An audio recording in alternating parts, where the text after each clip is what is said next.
श्री कृष्ण का युधिष्ठिर से अर्जुन का संदेश कहना, अर्जुन का हस्तिनापुर में आना तथा उलूपी और चित्रांगदा के साथ भब्रू वाहन का आगमन।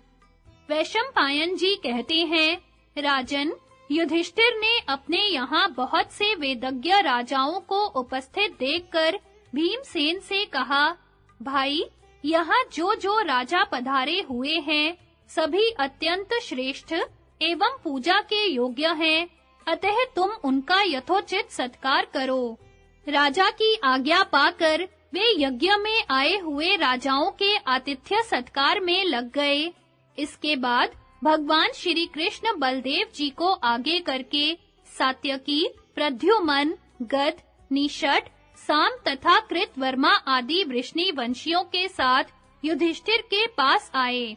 भीमसेन ने उन लोगों का भी विधिवत सत्कार किया।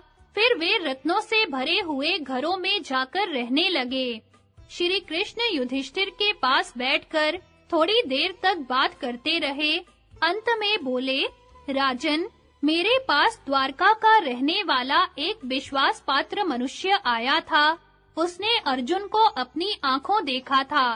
वे अनेकों स्थानों पर युद्ध करने के कारण बहुत दुर्बल हो गए हैं। उसने यह भी बताया कि अर्जुन अब निकट आ पहुँचे हैं, इसलिए आप यज्ञ का कार्य प्रारंभ कर दीजिए। यह सुनकर युधिष्ठिर कहने लगे, माधव, बड़े सौभाग्य की बात है कि अर्जुन कुशल पूर्वक लौट रहे हैं। उन्होंने जो कुछ संदेशा दिया हो, उसे मैं आपके मुंह से सुनना चाहता हूँ।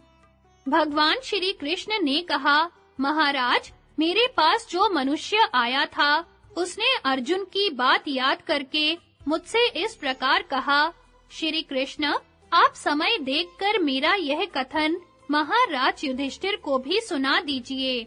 अश्वमेध यज्ञ में प्राय सभी राजा आएंगे। जो लोग आ जाएं, उन सबका पूर्ण सत्कार होना चाहिए। यही हमारे योग्य काम है। राजसूय यज्ञ में अर्घ्य देने के समय जो दुर्घटना हो गई थी, वैसी इस बार नहीं होनी चाहिए।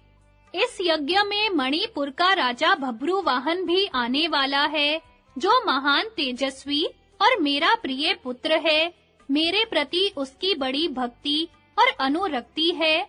उसके आने पर आप मेरी अपेक्षा उसका विशेष सत्कार करें।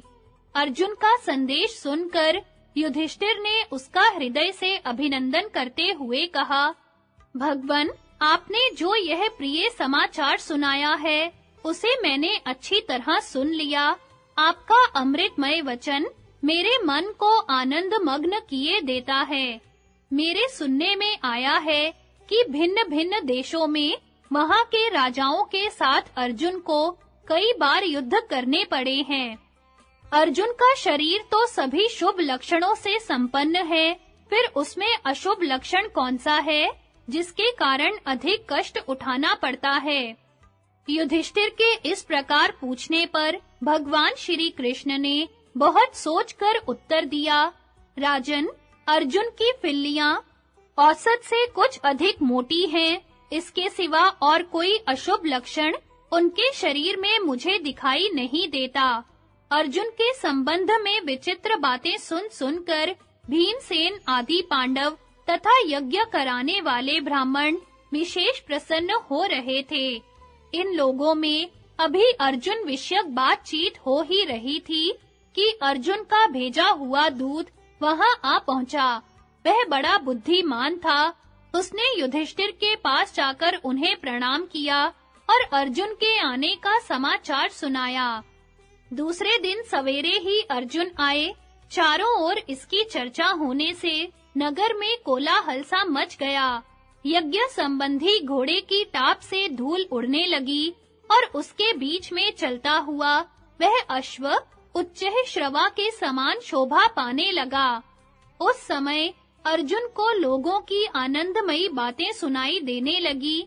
लोग कह रहे थे, पार्थ, बड़े सौभाग्य की बात है कि तुम घोड़े सहित कुशल पूर्वक लौट आए।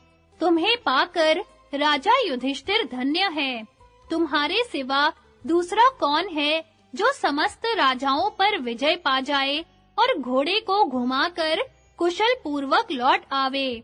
लोगों की ये बातें सुनते हुए अर्जुन यज्ञशाला की ओर चले। उस समय मंत्रियों सहित राजा युधिष्ठिर और यदुनंदन भगवान श्री कृष्ण ने उनकी अगवानी की। अर्जुन ने पहले पिता तुल्य धृतराष्ट्र और धर्मराज युधिष्ठिर के चरणों में प्रणाम किया। फिर भीमसेन आदि का विशेष सत्कार करके वे श्री कृष्ण को गले से लगाकर मिले। उन सबने एकत्रित होकर अर्जुन का सत्कार किया। तत्पश्चात वे विश्राम करने लगे। इसी समय अपनी दोनों माताओं के साथ राजा भब्रुवाहन भी आ पहुँचे। वह कुरुकुल के वृद्ध पुरुषों तथा अन्य राजाओं को प्रणाम करके उनके द्वारा सत्कार पाकर बहुत प्रसन्न हुआ। इसके बाद अपनी दादी कुंती के सुंदर महल में चला गया। भब्रुवाहन आदि का सत्कार तथा अश्वमेध यज्ञ का आरंभ। वैशंपायन जी कहते हैं, जन्मेजय, महल में प्रवेश करके भब्रुवाहन ने मीठे वचन बोलकर अपनी दादी के चरणों में प्रणाम किया। इसके बाद देवी चित्रांगदा और उलूपी ने भी कुंती और द्रौपदी के चरण छुए। फिर सुभद्रा तथा कुरुकुल की अन्य स्त्रियों से भी यथा योग्य मिली। कुंती ने उन दोनों का बड़ा सत्कार किया। महातेजस्वी भब्रुवाहन भी कुंती से सत्कार पाकर धृतराष्ट्र के पास उपस्थित हुआ। विधि के अनुसार उसने उनका चरण स्पर्श किया। इसके बाद राजा युधिष्ठिर और भीमसेन आदि सभी पांडवों के पास जाकर विनय पूर्वक उनका अभिवादन किया। उन सब लोगों ने उसे छाती से लगा लिया और उसका यथोचित सत्कार किया। इसी प्रकार वह प्रद्युमन और भगवान श्री कृष्ण की सेवा में उपस्थित हुआ। श्री कृष्ण ने उसे एक बहुमूल्य रथ प्रदान किया, जो सुनहरी साजों से सजाया हुआ, सबके द्वारा प्रशंसित और अत्यंत उत्तम था। उसमें दिव्य घोड़े जुते हुए थे। तत्पश्चात युधिष्ठिर, भीमसेन, अर्जुन, नकुल और सहदेव ने अलग-अलग भब्रुवाहन का सत्कार करके उसे बहुत सा धन दिया। उसके तीसरे दिन सत्यवती नंदन महर्षि व्यास जी युधिष्ठिर के पास आकर बोले, कुंती नंदन, तुम आज से यज्ञ आरंभ कर दो। उसका समय आ गया है। यज्ञ का शुभ मुहूर्त उपस्थित है। याजक गण तुम्हें बुला रहे हैं।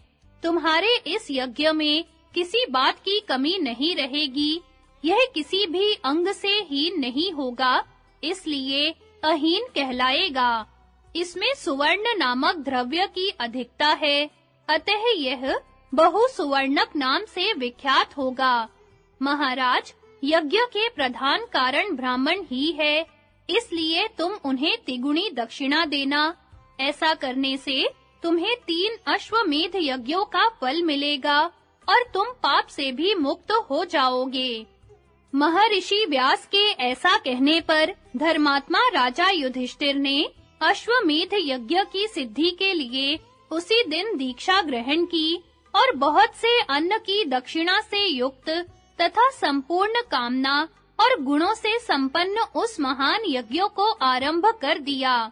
उसमें वेदों के ज्ञाता और संपूर्ण विधियों के जानने वाले याजकों ने ही सब कर्म कराए। प्रत्येक कार्य को क्रम के अनुसार और उचित रीति से पूरा कराया। सोमपान करने वालों में श्रेष्ठ ब्राह्मणों ने शास्त्रीय विधि के अनुसार सोमलता का रस निकालकर क्रमशः प्रातः सवन आदि कर्मों का अनुष्ठान किया। यज्ञ में आया हुआ कोई भी मनुष्य दीन, दरिद्र, भूखा अथवा दुखी नहीं रह गया था।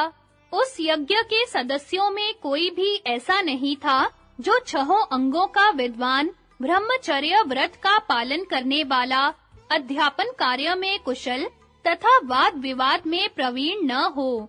तत्पश्चात जब यूप की स्थापना का समय आया तो याचकों ने यज्ञ भूमि में बेल के 6, खैर के 6, पलाश के 6, देवदारू के 2 और लसोड़े का 1, इस प्रकार 21 यूप खड़े किए। इनके सिवा धर्मराज की आज्ञा से भीमसेन ने यज्ञ की शोभा के लिए और भी बहुत से सुवर्णमय यूप खड़े कराए।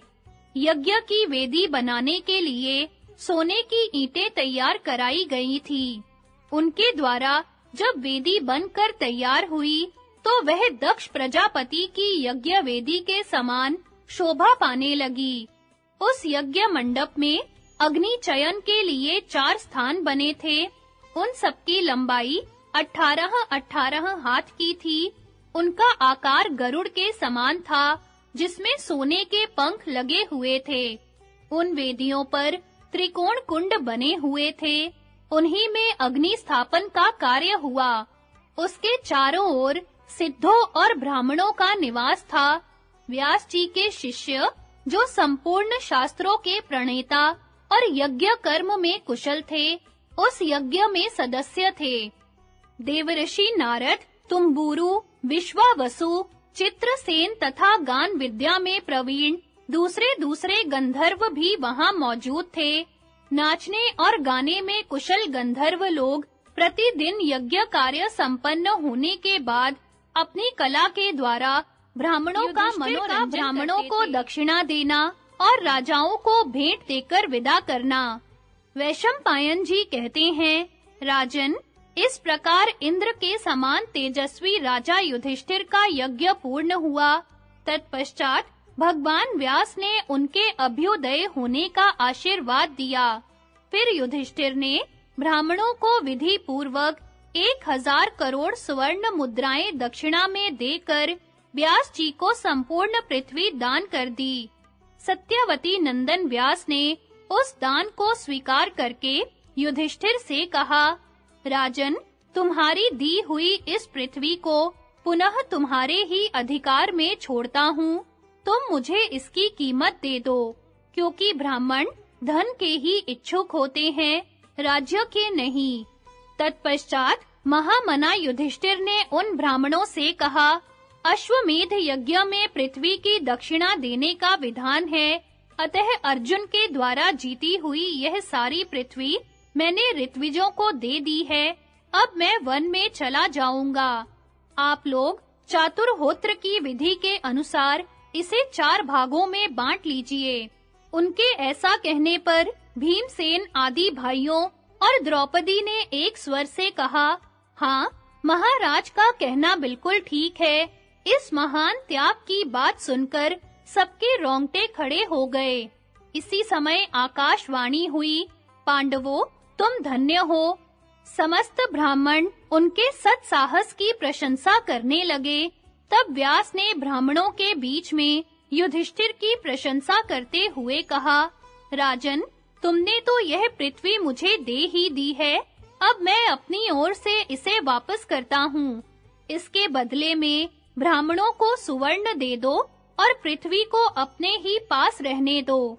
इसके बाद भगवान श्री कृष्ण बोले, धर्मराज, भगवान व्यास जो आज्ञा दे रहे हैं, उसी के अनुसार आपको कार्य करना चाहिए। यह सुनकर युधिष्ठिर भाइयों सहित बहुत प्रसन्न हुए और ब्राह्मणों को उन्होंने 1-1 करोड़ की तिगुनी दक्षिणा दी। महर्षि व्यास ने वह सुवर्ण राशि लेकर ब्राह्मणों को दे दी और उन्होंने 4 भाग करके उसे आपस में बांट लिया। इस प्रकार पृथ्वी के मूल्य के रूप में सुवर्ण देकर राजा युधिष्ठिर अपने भाइयों सहित बहुत प्रसन्न हुए। उनके सारे पाप धुल गए और उन्होंने स्वर्ग पर अधिकार प्राप्त कर लिया। यज्ञशाला में भी जो कुछ सुवर्ण या सोने के आभूषण, तोरण, यूप, घड़े, बर्तन और ईंटें थी, उनको भी युधिष्ठिर की आज्ञा लेकर ब्राह्मणों ने बांट लिया। ब्राह्मणों के लेने के बाद जो धन वहां पड़ा रह गया, उसे क्षत्रिय, वैश्य, शूद्र तथा मल्लेच्छ जाति के लोग उठा ले गए। उस महती सुवर्ण राशि में से भगवान व्यास को जो अपना भाग मिला था, उसे उन्होंने बड़े आदर के साथ कुंती को भेंट कर दिया। श्वशुर के द्वारा स्नेह पूर्वक मिले हुए उस धन को पाकर कुंती देवी बहुत प्रसन्न हुई और उन्होंने उससे बड़े-बड़े पुण्य कार्य किए। यज्ञ के अंत में अवभृत स्नान करके पाप रहित हुए राजा युधिष्ठिर अपने भाइयों के साथ इस प्रकार शोभा पाने लगे जैसे देवताओं के साथ इंद्र सुशोभित होते हैं। तदनंतर पांडवों ने यज्ञ में आए हुए राजाओं को भी तरह-तरह के रत्न, हाथी, घोड़े, आभूषण, वस्त्र और सुवर्ण भेंट किए। फिर राजा भब्रुवाहन को पास बुलाया और उसे बहुत सा धन देकर विदा किया। इसके बाद अपनी बहन दुश्शला की प्रसन्नता के लिए उन्होंने उसके पोते को सिंधु देश के राज्य पर अभिषिक्त किया। इस प्रकार युधिष्ठिर ने सब राजाओं को अच्छी तरह धन दिया और उनका विशेष सत्कार करके विदा कर दिया। इसके बाद उन्होंने भगवान श्री कृष्ण, महाबली बलराम तथा प्रद्युम्न आदि हजारों वृष्णि वीरों की विधिवत पूजा करके उन्हें द्वारका जाने के लिए स्वीकृति दी। युधिष्ठिर का वह यज्ञ इस प्रकार पूर्ण हुआ। युधिष्ठिर के यज्ञ में एक नेवले का उच्च वृत्तिधारी ब्राह्मण के सेर भर सत्तू दान की महिमा बतलाना। जन्मेजय ने पूछा, ब्राह्मण, मेरे प्रपितामह धर्मराज युधिष्ठिर के यज्ञ में यदि कोई आश्चर्यजनक घटना हुई हो तो आप उसे बताने की कृपा करें। वैशंपायन जी ने कहा, राजन, युधिष्ठिर का वह यज्ञ जब पूरा हुआ, उसी समय एक बड़ी उत्तम किंतु महान आश्चर्य में डालने वाली घटना घटित हुई। उसे बतलाता हूँ, सुनो। उस यज्ञ में ब्राह्मणों, जाति वालों, संबंधियों, बंधु बांधवों, अंधों तथा दीन दरिद्रों के तृप्त हो जाने पर युधिष्ठिर के महान दान का चारों ओर शोर हो गया। उनके ऊपर फूलों की वर्षा होने लगी। उसी समय वहां एक नेवला आया। उसकी आंखें नीली थी और उसके शरीर का एक तरफ का भाग सोने का था। उसने आते ही एक बार वज्र के समान भयंकर आवाज देकर समस्त मृगों और पक्षियों को भयभीत कर दिया और फिर मनुष्य की भाषा में कहा, राजाओं, तुम्हारा यह यज्ञ कुरुक्षेत्र निवासी एक उच्च वृत्तिधारी उदार ब्राह्मण के सेर भर सत्तू दान करने के बराबर भी नहीं हुआ है।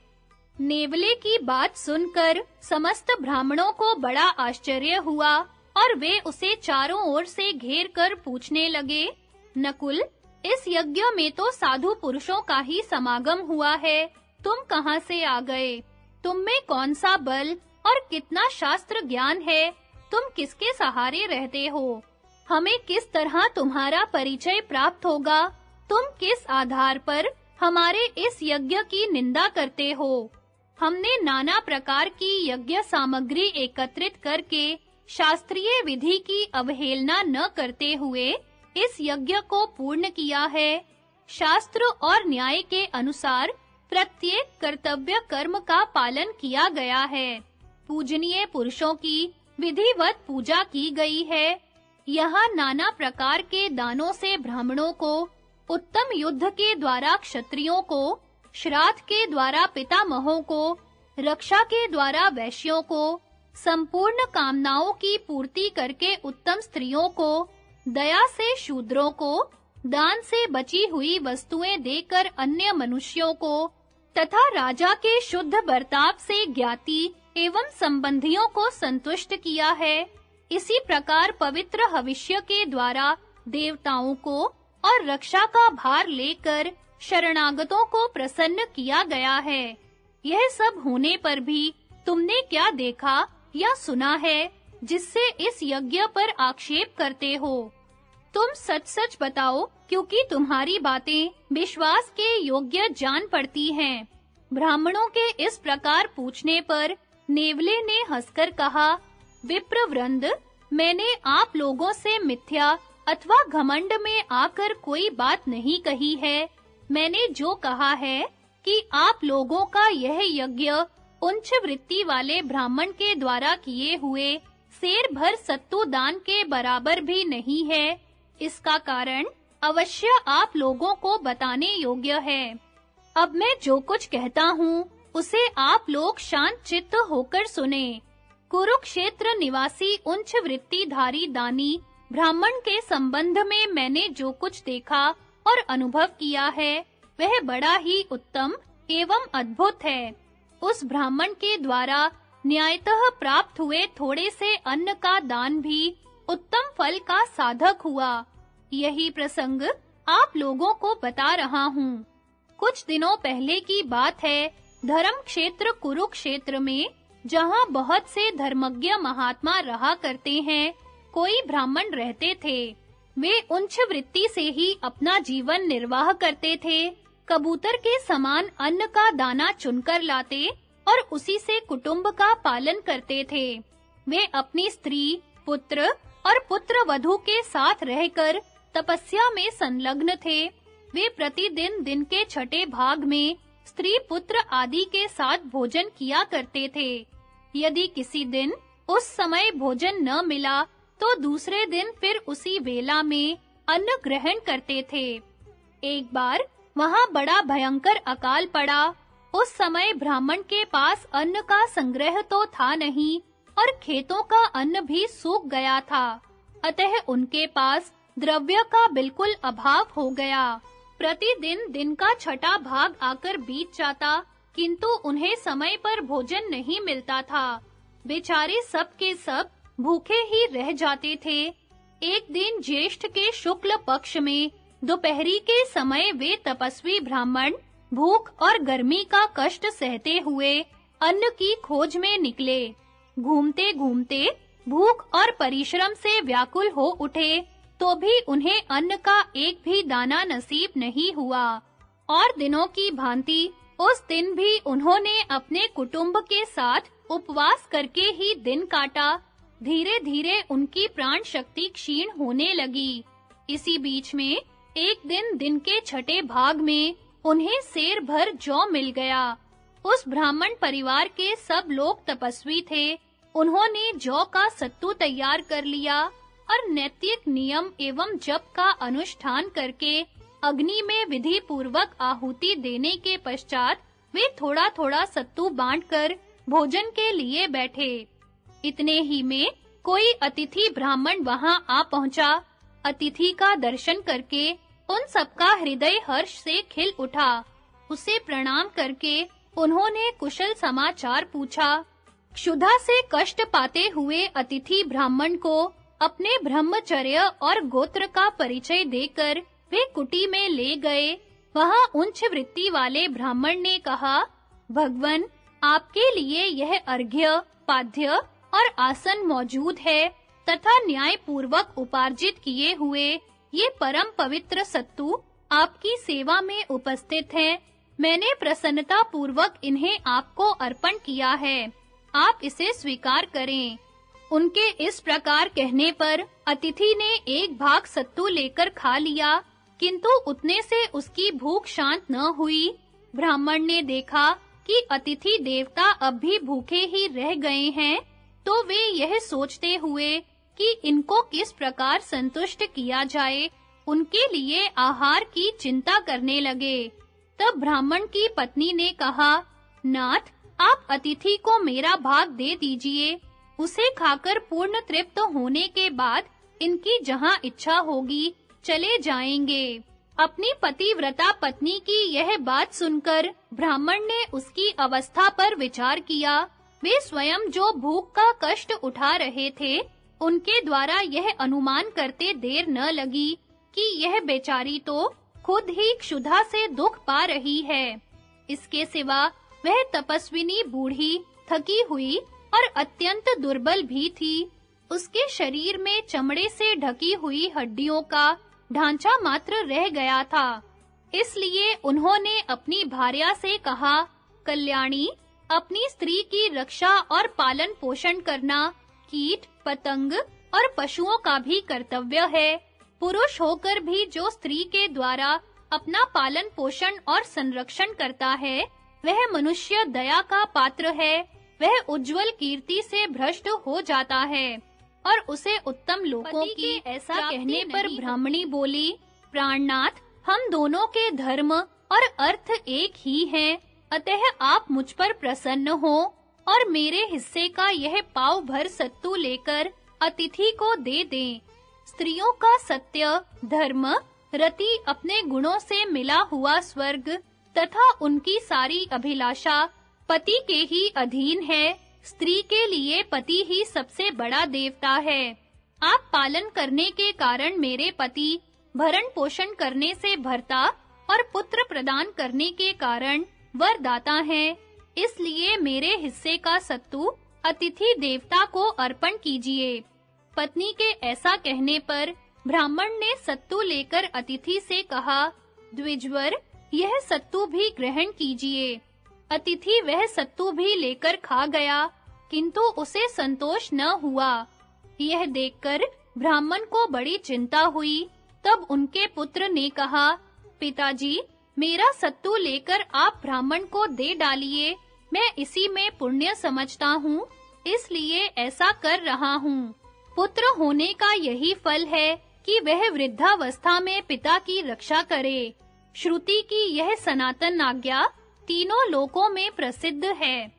पिता ने कहा, बेटा, तुम 1000 वर्ष के हो जाओ तो भी मेरे लिए बालक ही हो। पिता पुत्र को जन्म देकर ही उससे अपने को कृतकृत्य समझता है। मैं जानता हूँ, बच्चों की भूख प्रबल होती है। मैं तो बूढ़ा हूँ, भूखे रहकर भी प्राण धारण कर सकता हूँ। इसके सिवा मैं दीर्घ काल तक तपस्या कर चुका हूँ। अब मुझे मरने का भय नहीं है। तुम अभी बालक हो, इसलिए बेटा, तुम ही यह सत्तू खाकर अपने प्राणों की रक्षा करो। पुत्र बोला, पिताजी, मैं आपका पुत्र हूँ। पुरुष का त्राण करने के कारण ही संतान को पुत्र कहते हैं। इसके सिवा पुत्र पिता का अपना ही आत्मा माना गया है। अतः आप अपने आत्मभूत पुत्र के द्वारा अपनी रक्षा कीजिए। पिता ने कहा, बेटा, तुम रूप, सदाचार और इंद्रिय संयम में मेरे ही समान हो। तुम्हारे इन गुणों की मैंने अनेकों बार परीक्षा कर ली है। अब मैं तुम्हारा सत्तू लेकर अतिथि को देता हूँ। यह कहकर ब्राह्मण ने हंसते-हंसते वह सत्तू अतिथि को परोस दिया। उसे खा लेने पर भी अतिथि देवता का पेट न भरा। यह देखकर ब्राह्मण बड़े संकोच में पड़ गए। उनकी पुत्र वधू भी बड़ी सुशीला थी। वह अपने श्वशुर की स्थिति को समझ गई और उनके पास जाकर बड़ी प्रसन्नता के साथ बोली, पिताजी, आप मेरे हिस्से का यह सत्तू लेकर अतिथि देवता को दे दीजिए। श्वशुर ने कहा, बेटी, तुम पतिव्रता हो और सदा ही ऐसे ही तुम्हारा सारा शरीर सूख रहा है। तुम्हारी कांति फीकी पड़ गई है और तुम अत्यंत दुर्बल हो गई हो। तुम्हें ऐसी अवस्था में देखकर भी तुम्हारे हिस्से का सत्तू कैसे ले लूं? ऐसा करने से मेरे धर्म में बाधा आएगी। तुम भूख से व्याकुल हुई बालिका एवं अबला हो, उपवास के कारण बहुत थक गई हो और सेवा शुश्रूषा के द्वारा बंधु बांधवों को सुख पहुंचाती हो। इसलिए तुम्हारी तो मुझे सदा रक्षा करनी चाहिए। पुत्र वधू बोली, भगवन, आप मेरे गुरु के भी गुरु और देवता के भी देवता हैं। अतः मेरा दिया हुआ सत्तू अवश्य स्वीकार कीजिए। मेरा यह शरीर, प्राण और धर्म सब कुछ बड़ों की सेवा के लिए ही है। आपकी प्रसन्नता से ही मुझे उत्तम लोकों की प्राप्ति हो सकती है। अतः आप मुझे अपनी दृढ़ भक्त, रक्षणीय अथवा कृपा पात्र समझकर अतिथि को देने के लिए मेरा यह सत्तू स्वीकार कीजिए। श्वशुर ने कहा, बेटी, तुम पतिव्रता हो और सदा ऐसे ही उत्तम शील एवं सदाचार का पालन करने में तुम्हारी शोभा है। तुम धर्म तथा व्रत के आचरण में संलग्न होकर हमेशा गुरुजनों की सेवा पर दृष्टि रखती हो। इसलिए तुम्हें पुण्य से वंचित ना होने दूंगा और तुम्हारा दिया हुआ सत्तू अवश्य स्वीकार करूंगा। यह कहकर ब्राह्मण ने उसके हिस्से का भी सत्तू लेकर अतिथि को दे दिया। महात्मा ब्राह्मण का यह अद्भुत त्याग देखकर अतिथि बहुत प्रसन्न हुआ। वास्तव में पुरुष शरीर धारण करके साक्षात धर्म ही अतिथि के रूप में उपस्थित हुए थे। उन्होंने ब्राह्मण से कहा, विप्रवर, तुमने अपनी शक्ति के अनुसार धर्म पर दृष्टि रखते हुए न्यायोपार्जित अन्न का शुद्ध हृदय से दान किया है। इससे मैं तुम्हारे ऊपर बहुत प्रसन्न हूँ। यह देखो, आकाश से फूलों की वर्षा हो रही है। देवता, ऋषि, गंधर्व और देवदूत भी तुम्हारे दान से विस्मित होकर आकाश में खड़े-खड़े तुम्हारी स्तुति करते हैं। अब तुम दिव्य लोक को जाओ। पितृलोक में तुम्हारे जितने पितृ थे, उन सबको तुमने तार दिया तथा अनेकों युगों तक भविष्य में होने वाली जो संतानें हैं, वे भी तुम्हारे ब्रह्मचर्य, दान, तपस्या और शुद्ध धर्म के अनुष्ठान से तर जाएंगी। तुमने बड़ी श्रद्धा के साथ तप किया है। उसके प्रभाव से और दान से सब देवता तुम्हारे ऊपर प्रसन्न हुए हैं। भूख मनुष्य की बुद्धि को चौपट कर देती है। उसके धार्मिक विचारों का लोप हो जाता है, किंतु ऐसे समय में भी जिसकी दान में रुचि होती है, उसके धर्म का हास नहीं होता। तुमने स्त्री और पुत्र के स्नेह की उपेक्षा करके धर्म को ही श्रेष्ठ माना है और उसके सामने भूख प्यास को कुछ भी नहीं गिना है। श्रद्धा पूर्वक दान देने वाले मनुष्यों में यदि 1000 देने की शक्ति हो, तो वह 100 का दान करे। 100 देने की शक्ति वाला 10 का दान करे, तथा जिसके पास कुछ ना हो, वह यदि अपनी शक्ति के अनुसार थोड़ा सा जल ही दान कर दे, तो इन सबका फल बराबर ही माना गया है। कहते हैं, राजा रंती देव के पास जब कुछ नहीं रह गया था, तो उन्होंने शुद्ध हृदय से केवल जल का दान किया था। राजा नृग ने ब्राह्मणों को हजारों गौएं दान की थी, किंतु एक ही गौ उन्होंने दूसरे की दान कर दी, जिससे अन्यायतः प्राप्त द्रव्य का दान करने के कारण उन्हें नरक में जाना पड़ा। उशीनर के पुत्र राजा शिबी श्रद्धा पूर्वक अपने शरीर का मांस देकर भी पुण्य आत्माओं के लोक में आनंद भोगते हैं। न्याय पूर्वक एकत्रित किए हुए धन का दान करने से जो लाभ होता है, वह बहुत सी दक्षिणा वाले अनेकों राजसूय यज्ञों का अनुष्ठान करने से भी नहीं होता। नेवले ने कहा, धर्म के ऐसा कहने पर वे ब्राह्मण देवता अपनी स्त्री, पुत्र और पुत्रवधू के साथ विमान में बैठकर ब्रह्मलोक को चले गए। उनके जाने के बाद मैं अपने बिल में से बाहर निकला और जहां अतिथि ने भोजन किया था, उस स्थान पर लौटने लगा। उस समय सत्तू की गंध सूंघने, वहां गिरे हुए जल की कीट से संपर्क होने, दिव्य पुष्पों को रौंदने और उन महात्मा ब्राह्मण के दान करते समय गिरे हुए अन्न के कणों में मुंह लगाने से तथा ब्राह्मण की तपस्या के प्रभाव से मेरा मस्तक और आधा शरीर सोने का हो गया। उनके तप का यह महान प्रभाव आप लोग अपनी आंखों देख लीजिए। ब्राह्मणों, जब मेरा आधा शरीर सोने का हो गया, तो मैं इस फिक्र में पड़ा कि बाकी शरीर भी किस उपाय से ही ऐसा हो सकता है। इसी उद्देश्य से मैं बारंबार अनेकों तपोवनों और यज्ञ स्थानों में प्रसन्नता पूर्वक भ्रमण करता रहता हूँ। महाराज युधिष्ठिर के इस यज्ञ का भारी शोर सुनकर मैं बड़ी आशा लगाए यहाँ आया था, किंतु मेरा शरीर सोने का न हो सका। इसी से मैंने हंसकर कहा था कि यह यज्ञ ब्राह्मण के दिए हुए सेर भर सत्तू के बराबर भी नहीं हुआ है, क्योंकि उस समय सेर भर सत्तू में से गिरे हुए कुछ कणों के प्रभाव से मेरा आधा शरीर सुवर्णमय हो गया था, परंतु यह महान यज्ञ भी मुझे वैसा न बना सका, अतः उसके साथ इसकी कोई तुलना नहीं है। वैशंपायन जी कहते हैं, जन्मेजय, ब्राह्मणों से यह कहकर नेवला वहां से गायब हो गया और ब्राह्मण भी अपने-अपने घर चले गए। यह सारा प्रसंग मैंने तुम्हें सुना दिया। उस महान अश्वमेध यज्ञ में यही एक आश्चर्य की घटना हुई थी। उस यज्ञ के विषय में ऐसी घटना सुनाकर तुम्हें किसी प्रकार विस्मय नहीं करना चाहिए। हजारों ऋषि यज्ञ न करके केवल तपस्या के बल से दिव्य लोक को प्राप्त हो चुके हैं। किसी भी प्राणी से द्रोह न करना, संतोष, शील, सरलता, तप, इंद्रिय संयम, सत्य और दान, इनमें से एक-एक गुण बड़े-बड़े यज्ञों की समानता अगस्त्य के यज्ञ की कथा। जन्मेजय ने पूछा, ब्राह्मण, उच्च वृत्ति धारण करने वाले ब्राह्मण को न्यायतः प्राप्त हुए सत्तू का दान करने से जिस महान फल की प्राप्ति हुई, उसका आपने वर्णन किया, परंतु हर एक यज्ञ से इस उत्तम निश्चय को किस प्रकार काम में लाया जा सकता है?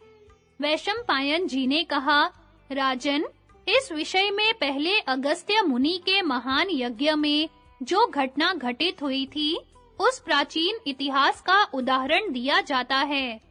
संपूर्ण प्राणियों के हित में संलग्न रहने वाले महान तेजस्वी महर्षि अगस्त्य ने एक समय 12 वर्षों में समाप्त होने वाले यज्ञ की दीक्षा ली थी। उन महात्मा के यज्ञ में अग्नि के समान तेजस्वी होता थे, जिनमें फल मूल का आहार करने वाले अश्मकुट, मरीचिप, परिपृष्टिक, वैगसिक और प्रसंख्यान आदि अनेकों प्रकार के यति एवं भिक्षु थे। वे सभी प्रत्यक्ष धर्म का पालन करने वाले, क्रोध को जीतने वाले, जितेंद्रिय, मनोनिग्रह परायण, हिंसा और दंभ से दूर और सदा शुद्ध आचार में स्थित रहने वाले थे। ऐसे महर्षि उस यज्ञ में उपस्थित हुए थे। इनके सिवा और भी बहुत से ऋषि मुनियों ने उस महान यज्ञ का अनुष्ठान पूरा किया था। महर्षि अगस्त्य जब इस प्रकार यज्ञ कर रहे थे, उस समय इंद्र ने संसार में पानी बरसाना बंद कर दिया। तब यज्ञ कर्म के बीच-बीच में मुनि लोग अगस्त्य जी के संबंध में परस्पर इस प्रकार चर्चा करने लगे, ब्राह्मणों, ये अगस्त्य जी यज्ञ कर्म में प्रवृत्त होकर प्रतिदिन द्वेष शून्य हृदय से अन्न दान करते हैं। इधर बादल पानी नहीं बरसाते, ऐसी दशा में अन्न की उपज कैसे होगी? यह महान यज्ञ 12 वर्षों तक चलता रहेगा और उतने समय तक इंद्र वर्षा नहीं करेंगे। इस बात पर भली भांति विचार करके आप लोग इन तपस्वी महात्मा के ऊपर अनुग्रह करें। ऋषियों की बात सुनकर अगस्त्य मुनि ने उन्हें प्रणाम करते हुए कहा, यदि इंद्र 12 वर्षों तक वर्षा नहीं करेंगे, तो मैं चिंता यज्ञ करूंगा, अर्थात संकल्प मात्र से ही मेरे यज्ञ का अनुष्ठान चालू रहेगा, अथवा स्पर्श यज्ञ करूंगा। संचित द्रव्य का व्यय किए बिना ही उसके स्पर्श मात्र से देवताओं को तृप्त करूंगा। यह भी यज्ञ की एक सनातन विधि है, अथवा यदि 12 वर्षों तक इंद्र पानी नहीं बरसाएंगे, तो मैं व्रत नियमों का पालन करता हुआ ध्यान द्वारा ध्येय रूप से स्थित होकर इन यज्ञों का अनुष्ठान करूंगा। यह बीज यज्ञ मेरे द्वारा बहुत वर्षों तक चालू रह सकता है। बीजों से ही अपना यज्ञ पूर्ण कर लूंगा, उसमें कोई विघ्न बाधा नहीं आ सकती। इंद्र वर्षा करें या न करें, किंतु मेरा यह यज्ञ कभी बंद नहीं हो सकता। इस समय तीनों लोकों में जितना सोना और धन है, वह स्वयं यहाँ उपस्थित हो जाए। दिव्य अप्सराएं, गंधर्व, किन्नर, विश्वावसु तथा दूसरे स्वर्गवासी भी यहाँ आकर मेरे यज्ञ की उपासना करें। उत्तर कुरु देश में जितना धन हो, वह सब यहाँ आ जाए। स्वर्ग में रहने वाले देवता और धर्म भी स्वयं ही इस यज्ञ में आकर उपस्थित हो जाएं। महर्षि अगस्त्य के इतना कहते ही उनके तप के प्रभाव से सब कुछ वैसा ही हो गया। तब सब ऋषि विस्मित होकर कहने लगे, महर्षि, आपकी बातों से हमें बड़ी प्रसन्नता हुई है। हम आपके यज्ञों से ही संतुष्ट हैं। न्याय से उपार्जित किया हुआ अन्न ही हमारा भोजन है। अब इस यज्ञ की समाप्ति होने तक हम यहाँ उपस्थित रहेंगे और अंत में आपकी आज्ञा लेकर यहाँ से जाएंगे। वे इस प्रकार बात कर रहे थे। इतने में इंद्र ने पानी बरसाना आरंभ किया। जब तक उनका यज्ञ समाप्त नहीं हुआ, तब तक वहां इच्छा अनुसार वृष्टि होती रही। देवराज ने बृहस्पति को आगे करके स्वयं ही मुनि के पास उपस्थित होकर उन्हें प्रसन्न किया। तदनंतर यज्ञ पूर्ण होने पर अगस्त्य जी बड़े प्रसन्न हुए और वहां आए हुए महर्षियों की विधिवत पूजा करके उन्होंने सबको विदा कर दिया। युधिष्ठिर का वैष्णव धर्म विषयक प्रश्न और भगवान श्री कृष्ण के द्वारा धर्म तथा अपनी महिमा का वर्णन। जन्मेजय ने पूछा, ब्राह्मण, पूर्व काल में जब मेरे प्रपितामह महाराज युधिष्ठिर का अश्वमेध यज्ञ पूर्ण हो गया, तो उन्होंने धर्म के विषय में संदेह होने पर भगवान श्री कृष्ण से कौन सा प्रश्न किया? वैशंपायन जी ने कहा, राजन, अश्वमेध यज्ञ के बाद युधिष्ठिर ने अभ्रत स्नान कर लिया, तो भगवान श्री कृष्ण को प्रणाम करके इस प्रकार पूछना आरंभ किया, भगवन, वैष्णव धर्मों के अनुष्ठान से किस फल की प्राप्ति होती है? ब्रह्म हत्यारा, गौघाती, माता की हत्या करने वाला, गुरु पत्नी की सेज पर सोने वाला, भोजन परोसने में पंक्ति भेद करने वाला, कृतघ्न, शराबी, वेद विक्रयी, मित्र से विश्वासघात करने वाला, किसी वीर को कपट पूर्वक मारने वाला, गर्भ हत्यारा, तप और दान का फल बेचने वाला, अपने शरीर का विक्रय करने वाला, मूर्ख, पाप कर्म से जीविका चलाने वाला, पापी, शठ, कपटी, दंभी, दूसरों पर दोषारोपण करने वाला, पारा आदि रसों को मारने वाला, ब्राह्मण का वध करने वाला, शूद्र की सेवा में रहने वाला, चोर और पुरोहिती करने वाला ब्राह्मण, दूसरों की धरोहर हड़पने वाला, स्त्री की हत्या करने वाला, पर स्त्री लंपट तथा और भी जितने पापी हैं, वे सब जिन धर्मों का श्रवण करके अपने पापों से छुटकारा पा जाते हैं, उनका वर्णन कीजिए। भक्त वत्सल, मैं सच्चे भक्ति भाव से आपके चरणों की शरण में आया हूँ। यदि आप मुझे अपना प्रेमी या भक्त समझते हैं और यदि मैं आपके अनुग्रह का अधिकारी हूँ, तो मुझे वैष्णव धर्मों का वर्णन कीजिए। मैं उनके संपूर्ण रहस्यों को यथार्थ रूप से जानना चाहता हूँ। मैंने मनु, वशिष्ठ, कश्यप, गौतम, पराशर, मैत्रेय, उमा, महेश्वर, ब्रह्मा, कार्तिकेय, भार्गव, याज्ञवल्क्य, मार्कंडेय, भरद्वाज, बृहस्पति, विश्वामित्र, जैमिनी, पुलस्त्य, पुलह, अग्नि, अगस्त्य, मुद्गल, शांडिल्य, शलभ, बालखिल्यगण, सप्तऋषि आपस्तंभ, शंख, लिखित, प्रजापति, यम, महेंद्र, व्यास, विभांड, नारद, कपोत, विदुर, भृगु, अंगीरा, सूर्य, हारीत, उद्दालक, शुक्राचार्य, वैशंपायन तथा दूसरे महात्माओं के बताए हुए धर्मों का श्रवण किया है, परंतु मुझे विश्वास है कि आपके मुंह से जो धर्म प्रकट होंगे, वे अत्यंत पवित्र होने के कारण सभी धर्मों से श्रेष्ठ होंगे। युधिष्ठिर के इस प्रकार प्रश्न करने पर भगवान श्री कृष्ण ने विषयों का वर्णन करते हुए कहा, कुंती नंदन, तुम धर्म के लिए इतना उद्योग करते हो, इसलिए तुम्हें संसार में कोई वस्तु दुर्लभ नहीं रहेगी। धर्म ही जीव की पिता माता, रक्षक, सुहृद, भ्राता, सखा और स्वामी है। अर्थ, काम, भोग, सुख, उत्तम ऐश्वर्य और सर्वोत्तम स्वर्ग की प्राप्ति भी धर्म से ही होती है। धर्म से ही ब्राह्मणत्व और देवत्व की प्राप्ति होती है। धर्म ही मनुष्य को पावन बनाता है। युधिष्ठिर, जब काल क्रम से मनुष्य का पाप नष्ट हो जाता है, तभी उसकी बुद्धि धर्माचरण में लगती है। हजारों योनियों में भटकने के बाद भी मनुष्य योनि का मिलना कठिन होता है। ऐसे दुर्लभ मनुष्य जन्म को पाकर भी जो धर्म का अनुष्ठान नहीं करता, वह महान लाभ से वंचित हो जाता है।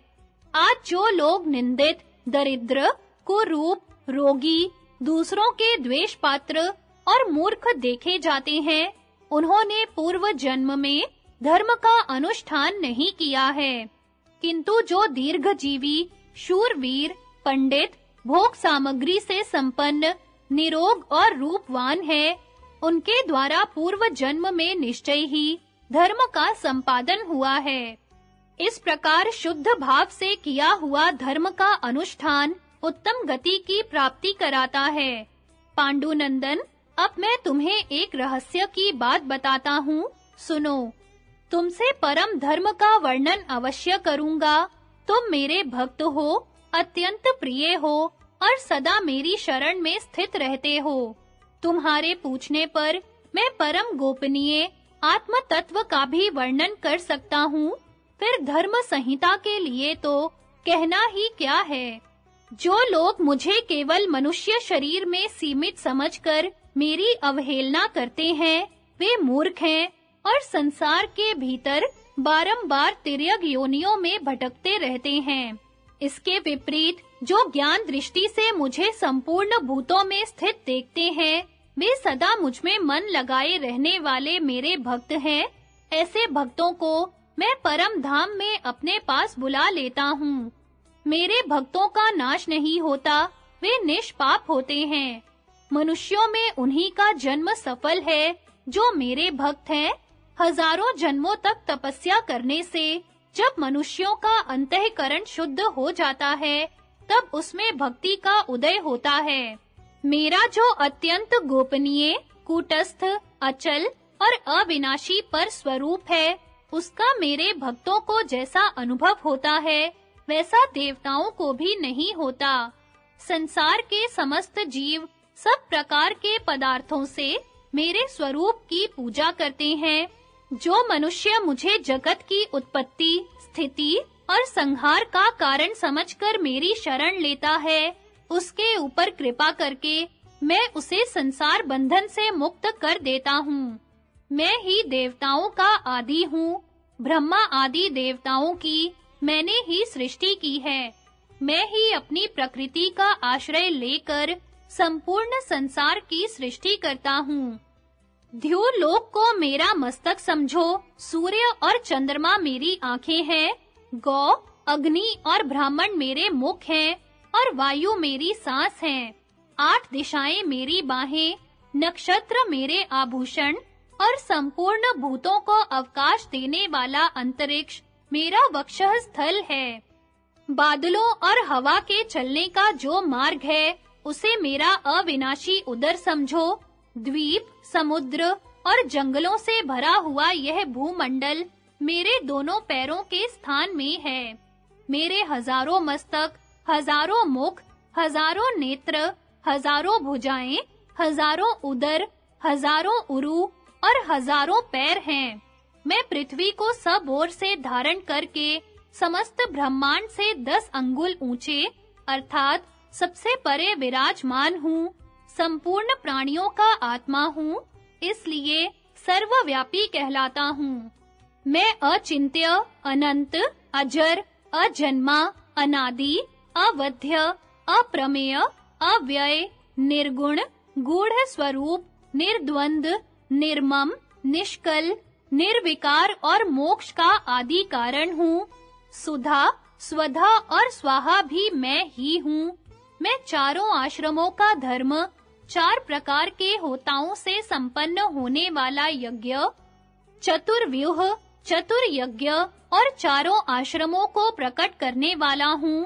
प्रलय काल में समस्त जगत का संहार करके उसे अपने उदर में स्थापित कर दिव्य योग का आश्रय ले मैं एकार्णव के जल में शयन करता हूँ। 1000 युगों तक रहने वाली ब्रह्मा की रात पूर्ण होने तक महार्णव में शयन करने के पश्चात स्थावर जंगम प्राणियों की सृष्टि करता हूँ।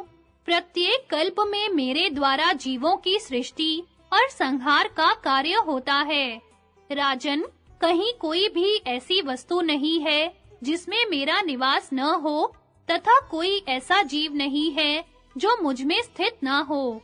अधिक कहने से क्या लाभ, मैं तुम्हें सच्ची बात बता रहा हूँ। भूत और भविष्य जो कुछ है, वह सब मैं ही हूँ।